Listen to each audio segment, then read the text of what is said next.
Hello, good evening. Tonight on Business Live, Ghana Union of Traders Association GUTA agrees to suspend planned close-down shops on Monday in protest of the depreciating cedi. More from the crunch meeting between Council of State and executives of the trading community. We listen. We have to listen to them. They are leaders. We respect them. We couldn't have done anything, so we have to swallow. If you have ego, if it is pressure that is coming from our members, we know that our members are not going to be happy. So, first tranche of the cocoa loan syndication is expected to hit Bank of Ghana's account from October this year to aid cocoa purchases for next crop season. Plus, Environmental Protection Agency EPA to sanction multinationals complicit in retailing of agro products in the country. We'll hear from Executive Director Henry Kokofu. The of multinational companies going down there to undertake retailing, which the laws of the country frowns on. My name is Beverly Broohm. Please stay for details.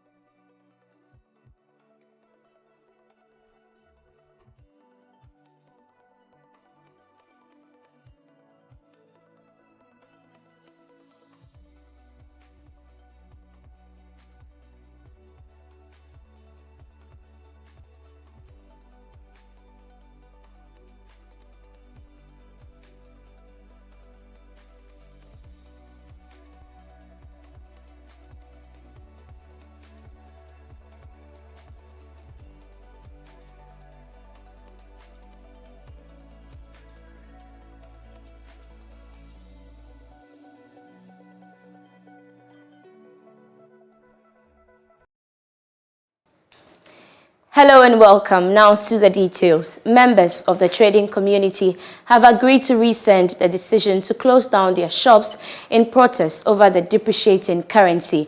This decision was arrived at after a few hours crunch meeting with the Council of State members Thursday afternoon. Members of the council have also assured the trading community of their commitment to ensure a swift solution to the challenge. The following report has more.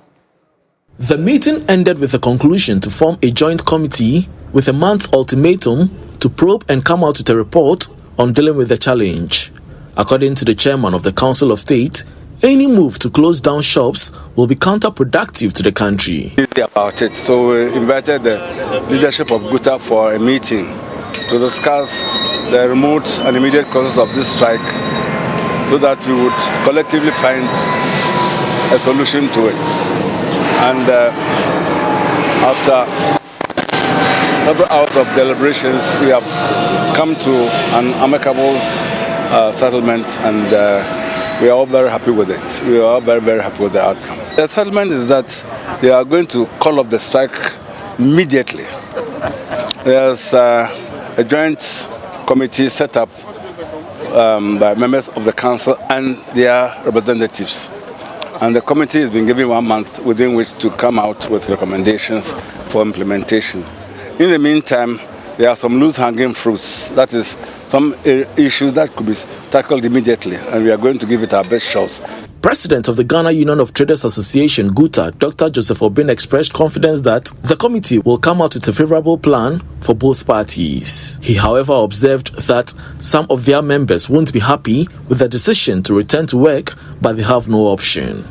Will take effect from Monday, and that from that time we are going to work till a month, where we are expecting that within that time, those issues, because we have 10 items that we presented, and those items, there are some that can be done immediately, and there are some that it will take a little bit time, and that's why we're giving the month.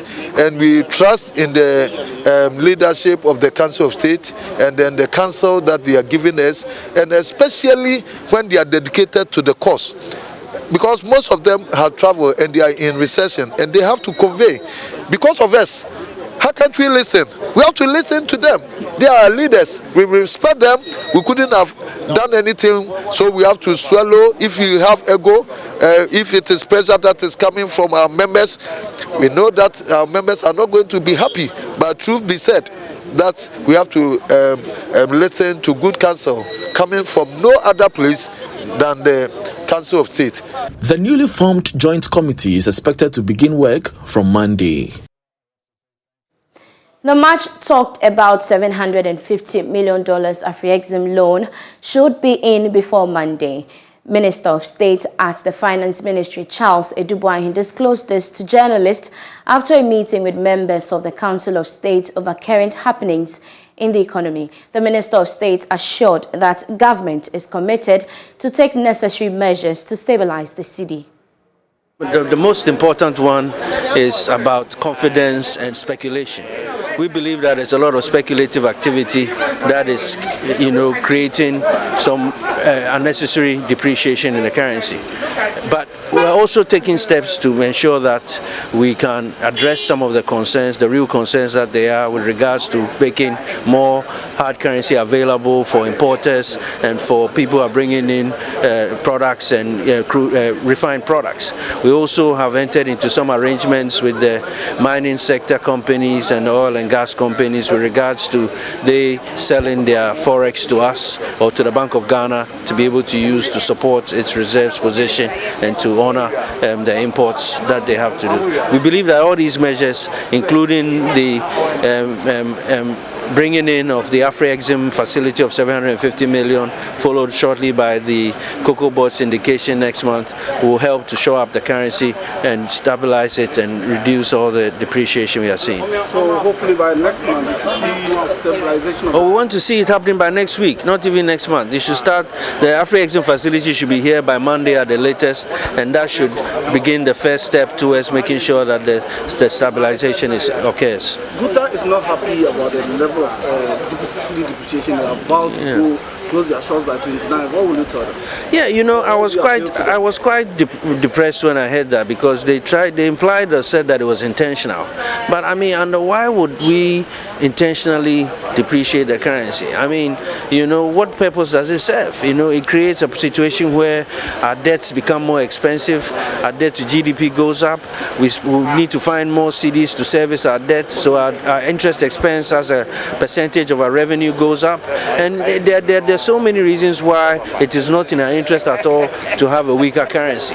And so we believe that that perception is unfounded, and we hope that we can engage with GUTA to be able to explain to them the challenges that are facing the economy and why we find ourselves in this situation today. We can next hear from Chairman of the Council of State, Nanautu Serebo II, who said the meeting with government officials had become critical because of current challenges facing the economy. The Council of State is an advisory body to the government, and for that matter to any state institution in the country. And naturally, we are disturbed as every other Ghanaian over the state of the economy, particularly the free fall of the cedi relative to the other major currencies. So we can't just sleep. We are the advisors of the government. We need to be informed through us to enable us to prefer the requisite advice and solutions to the government. That is what informed us for this meeting. We are even on recess, but we felt that it was just necessary that we should break our recess and come and interact with them and see the way forward. To some other stories now, first tranche of the cocoa loan syndication is expected to hit Bank of Ghana's account from October this year. This is what Joy Business has picked up from persons with knowledge of the fundraising exercise. My colleague George Wiafe has more in this News Desk report. The fundraising team is made up of officials of the Finance Ministry, Bank of Ghana and Cocoa Board, and they are expected to conclude the roadshow for the loan agreement in London today. This should pave way for Cocoa Board to sign the agreement with some international and local banks next month for the $1.3 billion facility. The first tranche of $910 million is expected to hit Bank of Ghana's account in October this year. The drawdown will be made from the Ghana International Bank in London, one of the participating banks in the loan agreement. The second tranche, of $390 million, should be spread over 3 months and should come in from November this year to February 2023. The Bank of Ghana is expected to take these dollars and give the cedi equivalent to cocoa board. This is expected to help with cocoa purchases from October this year and finance some infrastructure projects in the sector. The inflows may also help boost Bank of Ghana's reserves, a move that could help in stabilizing the Ghana cedi from next month. Meanwhile, 6 banks are helping Cocoa Board to raise the funds. Now, these institutions are acting as lead arrangers for the facility. The International Monetary Fund will approve the $3 billion financial package for Ghana in the 4th quarter of this year. That's according to Fitch Solutions. Now, this will help alleviate pressure on the country's external position in 2023 and help restore the value of the local currency. Here's more. In its report dubbed Ghana's weak external position to strengthen unexpected IMF deal, it said Ghana is likely to secure an economic program with the fund in the final quarter of the year, a move that will pave way for financial support for the country, which will come in as a balance of payment support. Despite a widening balance of payments deficit caused by large financial account outflows, Fitch Solutions said it believes that an expected IMF deal will help support the country's external position next year. This will come as a huge boost as it will help slow down the depreciation of the cedi and reduce imported inflation significantly.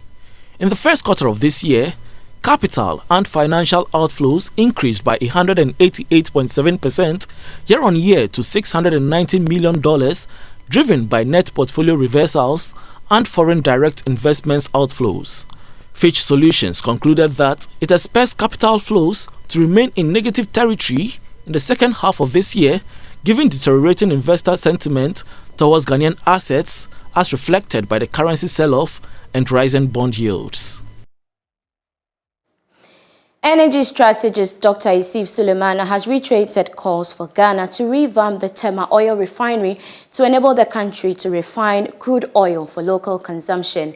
He warns that the import of finished products will continue to increase the pressure on the exchange rate as crude oil prices surge on the global market. Crude oil price has increased to $101.6 a barrel. Dr. Sulemana cautioned that the development is further going to drive inflation up. If you are no more getting inflows, you need to be able to cut your outflows. It's as easy as that. I mean, it's as simple as that. Because now we are not getting inflows because the international space is constrained. Everybody is traveling, so we cannot get the inflows. So the best option is to cut our outflows. Cutting our outflows means that if we can make concerted effort to add value to the raw material, that is fundamental. The news that we carried before I came in, I saw that a lot of money coming in and stuff like that. That's an excellent thing, but these are short-term measures. We need to look at medium to long-term measures. And medium to long-term measures means we simply have to make concerted effort to take advantage of this particular crisis. And what advantage can we take on this particular crisis? Let's make effort. You're still watching Business Live here on the Joy News channel. Still to come, Environmental Protection Agency EPA to sanction multinationals complicit in retailing of agro products in the country. The complaint of multinational companies going down there to undertake retailing, which the laws of the country frowns on. We'll take a quick break. We'll be right back. Please stay with us. Hello and welcome. Thanks for staying with us. Now, the Environmental Protection Agency has said it will soon go after multinational companies complicit in retailing agro products in the country. According to its Executive Director, Henry Kokofu, various investigations are underway to bring to book companies involved in such practice. Speaking at a press conference on addressing issues confronting the sector, he urged indigenous companies to work assiduously to boost the sector. The executive director for the Environmental Protection Agency said the retailing space of agro products should be a preserve for indigenous companies. He called for collaboration in training sessions on inputs, advisory services and business management among agro product retailers. Got it. The other leg of the problem or challenge that has to do with the agrochemicals industry is also the complaint of multinational companies going down there to undertake retailing, which the laws of the country frowns on. The aspect of retail trading is the preserved of indigenous Ghanaian companies. Fortunately, we've met with all the stakeholders, put all these concerns and challenges on the fore. As at yesterday, we've reached some level of amicable settlement. It is a matter of concern to the public, so we will let you know, or we have got to let you know. Deputy Executive Director in charge of Technical Service at the Environmental Protection Agency, Ebenezer Sampon, said the agency will also look into industrial noise created in factories which are unbearable. Yes, first of all, they must operate within the standards and keep to the times. You know, the standards come with timelines, they come with areas. So that's the first thing. The second thing is that noise by itself, as we said here, impacts on you, the one causing the nuisance, directly. You are the immediate receiver of that, and it has serious health implications for all of us. The third thing is that we are going to follow up. We are going to follow up with some actions, close down some of the facilities, prosecute where necessary, to ensure that we sanitize the system. The Environmental Protection Agency aims at managing, conserving and improving the country's environment. Many Ghanaian homes are shifting to the use of sachet water for domestic purposes, but NORAC's water system says you may not need that again by using its Crogen Water Max filter, which among others remove 99.9% of dirt and reduces odor. Supervisor Ella Dove at the EcoBank Joy News Habitat Fair at the Accra International Conference Center says the Crogen Water Max filter, which is fixed directly to your tap, makes water safer for drinking. Maxwell Agbagba has more. I am particularly amazed by some of the things that I have seen on display here. One of them is from a local company called Pneumafis Limited. Now, for a lot of buildings, a lot of homes in waterlogged areas, you experience dampness on your walls, a part of the building, getting wet, marring the beauty of the painting. Now, there's a permanent solution to that with Pneumafis. I've been speaking to the CEO for Pneumafis, Reverend Samuel Asari Odoi.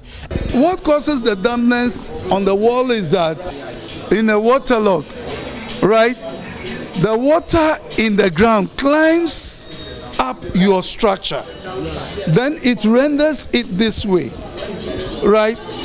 When the water is coming up, it comes with salt. And then it weakens the block work, the cement work in your structure.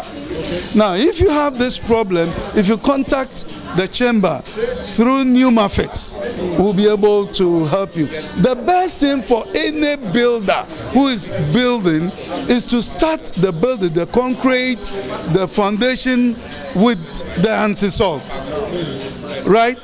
If you start your foundation and you mix your concrete with the anti-salt has two components.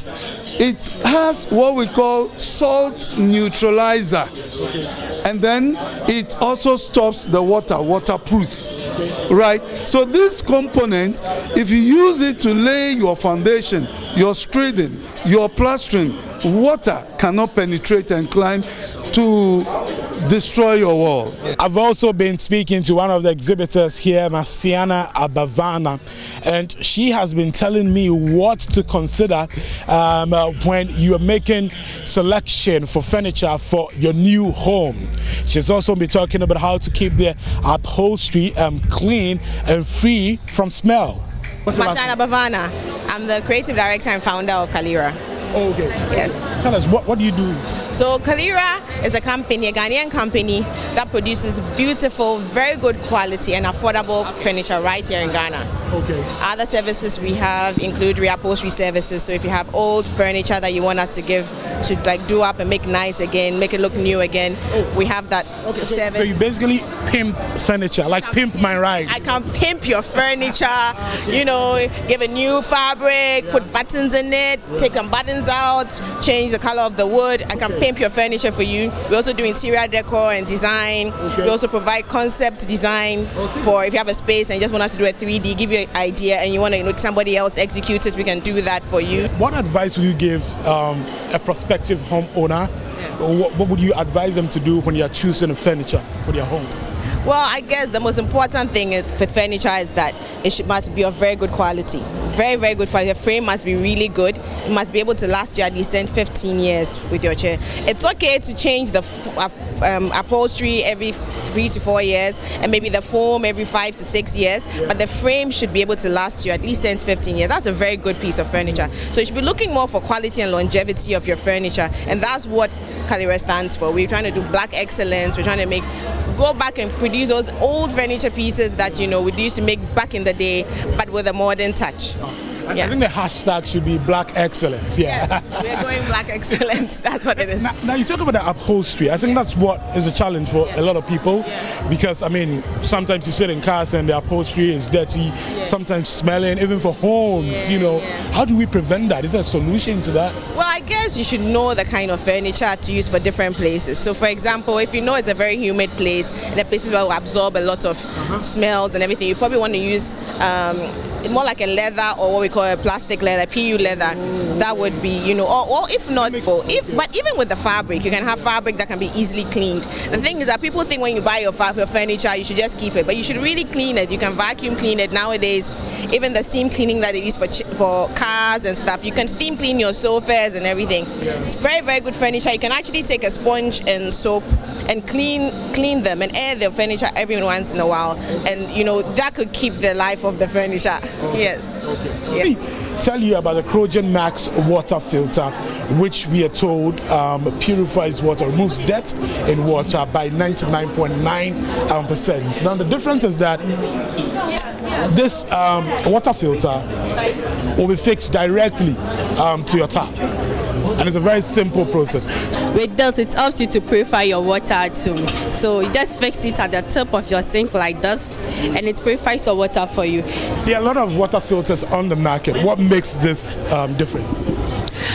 This is end-use water filter. So with this, you can see the purification and the filtration of the water. The EcoBank Joy News Habitat Fair is ongoing at the Accra International Conference Center. You might want to pass through to get all your housing needs. That's how we end Business Live here on the Joy News channel. We have more news when you log on to myjoyonline.com. My name is Beverly Broohm. Enjoy the rest of our programs.